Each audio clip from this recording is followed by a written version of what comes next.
मेरी छोटी बहू राधा बहुत कम बोलती थी। जब वो इस घर में आई तो सब कहते बहू बहुत शांत है, ना हंसती है, ना ज़्यादा बोलती है।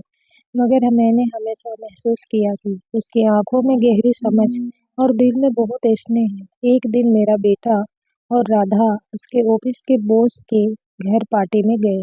सब लोग हंसी मजाक में एक दूसरे से बातें कर रहे थे। राधा चुपचाप कोने में बैठी थी। तभी किसी ने धीरे से कहा, अरे ये तो बिल्कुल अनपढ़ लगती है। इतना बड़ा परिवार है पर बहू तो बोल ही नहीं पाती। कुछ और लोग भी हंस दिए।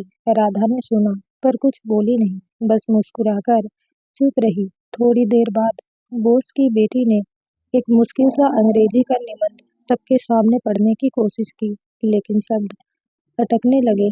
माहौल थोड़ा अजीब हो गया। तभी मेरे बेटे ने राधा की तरफ देखा और धीरे से कहा, तुम पढ़ दोगी?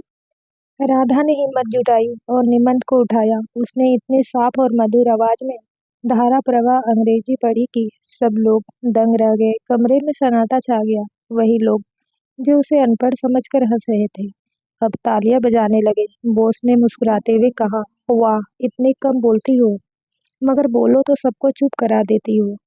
आपके घर को आप जैसी बहू मिली, ये तो बहुत बड़ी किस्मत की बात है। उस दिन के बाद किसी ने राधा की चुप्पी को कमजोरी नहीं समझा। सबको समझ आ गया कि बोलना ही समझदारी नहीं होती, सही समय पर सही बात कहना ही असली हुनर है। राधा ने उस रात घर आकर बस इतना कहा, माँ जी, चुप्पी इंसान को कमजोर नहीं बनाती, चुप्पी इंसान को ताकतवर बनाती है। बस उसे बोलने का सही पल पहचानना आना चाहिए। मैंने उसकी ओर देखा और मन ही मन भगवान का शुक्रिया अदा किया। आज मुझे गर्व था कि मेरी बहू सिर्फ घर की लाज ही नहीं, बल्कि घर का सम्मान भी है।